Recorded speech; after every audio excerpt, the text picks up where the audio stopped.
వీడియోలో మనం బహుసంయోజకత పాలీవాలెంట్ కలిగిన లోహాల అయానిక సమ్మేళనాలకు ఎలా పేరు పెట్టాలో నేర్చుకుందాం. ఇక్కడ మనకు CO2 S3 అనే ఒక అయానిక సమ్మేళనం ఫార్ములాను ఇచ్చారు.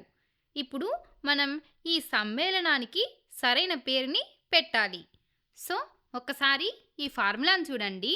ఇందులో కోబాల్ట్, సల్ఫర్ అనే రెండు మూలకాలు ఉన్నాయి కదా. సాధారణంగా రసాయన శాస్త్ర నామ్నీకరణ నియమాల ప్రకారం ఫార్ములాలో మొదట రాసిన మూలకం ధనావేశిత అయాన్ అంటే క్యాటయాన్ అవుతుంది. కాబట్టి ఈ ఫార్ములాలో కోబాల్ట్ క్యాటయాన్ అవుతుంది. అయితే మనం ఆవర్తన పట్టిక అంటే పీరియాడిక్ టేబుల్లో కోబాల్ట్ స్థానాన్ని చూస్తే కోబాల్ట్ డి బ్లాక్ మూలకం.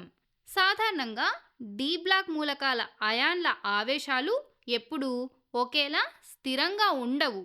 అవి పరిస్థితులను బట్టి ఏ విధంగా అయాన్లుగా మారుతాయో మనం ఖచ్చితంగా చెప్పలేము.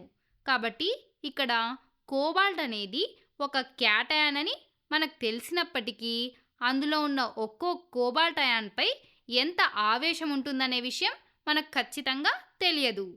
కాబట్టి దాన్ని తెలుసుకోవడానికన్నా ముందు మనం రుణావేశిత అయాన్ అంటే యానయాన్ అయినటువంటి సల్ఫర్ గురించి ఆలోచిద్దాం. సల్ఫర్ యానయాన్ రూపంలో ఉన్నప్పుడు దానికి ఇడ్ కలిపి సల్ఫైడ్ అని అంటాము. ఆవర్తన పట్టికలో సల్ఫర్ ఉన్నటువంటి గ్రూపును చూస్తే ఈ గ్రూపులోని మూలకాల బాహ్యకర్పరం పూర్తిగా నిండటానికి ఆక్సిజన్ లాగానే 2 ఎలక్ట్రాన్లు అదనంగా అవసరమవుతాయి. కాబట్టి సల్ఫైడ్ అయాన్ కూడా 2 ఎలక్ట్రాన్లను గ్రహించి S-2 ఆవేశాన్ని పొందుతుంది. ఈ విధంగా సల్ఫర్ ఈ గ్రూపులోని ఇతర మూలకాల లాగానే 2 ఎలక్ట్రాన్లను గ్రహించడం ద్వారా ఆర్గాన్ లాంటి స్థిరమైన జడవాయువు అంటే నోబెల్ గ్యాస్ విన్యాసాన్ని పొందడానికి ప్రయత్నిస్తుంది. సో ఇప్పుడు మనకు సల్ఫైడ్ -2 ఆవేశాన్ని కలిగి ఉంటుందని ఖచ్చితంగా తెలిసింది. కాబట్టి ఈ సల్ఫైడ్ ఆవేశాన్ని ఆధారంగా చేసుకొని మనం ఇప్పుడు కోబాల్ట్ యొక్క ఆవేశాన్ని చాలా సింపుల్గా లెక్కించవచ్చు. మన ఫార్ములాలో మొత్తం 3 సల్ఫైడ్ అయాన్లు ఉన్నాయి. ఈ ఒక్కో సల్ఫైడ్ అయాన్ పైన -2 ఆవేశం ఉంటుంది. కాబట్టి ఈ ఫార్ములాలో ఉన్న సల్ఫైడ్ అయాన్ 3 × -2 అంటే మొత్తం -6 రుణ ఆవేశాన్ని కలిగి ఉంటుంది. ఒక అయానిక సమ్మేళనం తటస్థంగా ఉండాలి. కాబట్టి ఈ -6 రుణ ఆవేశాన్ని తటస్థీకరించడానికి దానికి సమానమైనటువంటి ధన ఆవేశం అవసరం. మనకిచ్చిన ఫార్ములాలో 2 కోబాల్ట్ అయాన్లు ఉన్నాయి. ఈ 2 కోబాల్ట్ అయాన్లు కలిసి ఈ -6 ఆవేశాన్ని బ్యాలెన్స్ చేయాలి. అంటే అవి +6 ధన ఆవేశాన్ని కలిగి ఉండాలి. అంటే ఒక్కో కోబాల్ట్ అయాన్పై +3 ఆవేశం ఉండాలి. అప్పుడు 2 కోబాల్ట్ అయాన్ల వల్ల +6 ధనావేశం, 3 సల్ఫైడ్ అయాన్ల వల్ల -6 రుణావేశం ఏర్పడి సమ్మేళనం స్థిరంగా ఉంటుంది. ఈ సమాచారంతో మనం ఈ అయానిక సమ్మేళనానికి స్పష్టమైన పేరుని పెట్టవచ్చు. మనం కనుక్కున్న కోబాల్ట్ యొక్క +3 ఆవేశాన్ని రోమన్ సంఖ్యలలో సూచిస్తూ దీన్ని కోబాల్ట్ 3 సల్ఫైడ్ అని పిలుస్తాము.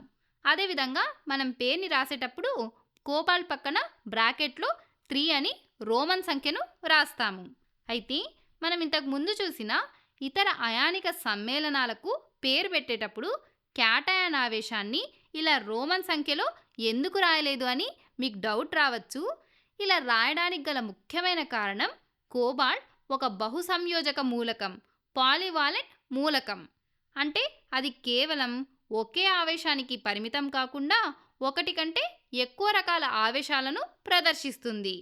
ఉదాహరణకు ఆవర్తన పట్టికలో గ్రూప్ 1 మూలకాలు ఎప్పుడూ కూడా +1 ఆవేశాన్ని, గ్రూప్ 2 మూలకాలు +2 ఆవేశాన్ని ప్రదర్శిస్తాయి. అలాగే హాలోజన్లు అంటే గ్రూప్ 17 మూలకాలు సాధారణంగా -1 ఆవేశాన్ని కలిగి ఉంటాయి.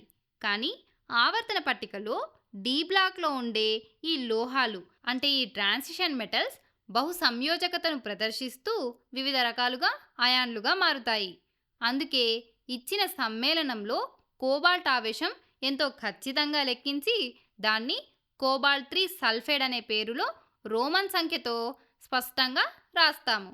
ఇతర సమ్మేళనాలలో కోబాల్ట్కు వేరే ఆవేశాలు కూడా కలిగి ఉండవచ్చు, కానీ ఇందులో మాత్రం అది +3 ఆవేశంతో ఉంది. ఈ విధంగా మనం పేరును బట్టి ఫార్ములాను బట్టి పేరును సులభంగా నిర్ధారించవచ్చు. కోబాల్ట్ మీద ఆవేశం +3 అని తెలిస్తే ఫార్ములా CO2S3 అని రాయవచ్చు. లేదా మనం ఈ వీడియోలో చేసినట్లుగా ఫార్ములాని ఆధారం చేసుకొని సమ్మేళనం యొక్క అసలు పేరును కూడా ఖచ్చితంగా తెలుసుకోవచ్చు. మీరు కూడా కొన్ని ఫార్ములాస్ తీసుకొని వాటి పేర్లను తెలుసుకోవడానికి ప్రయత్నించండి.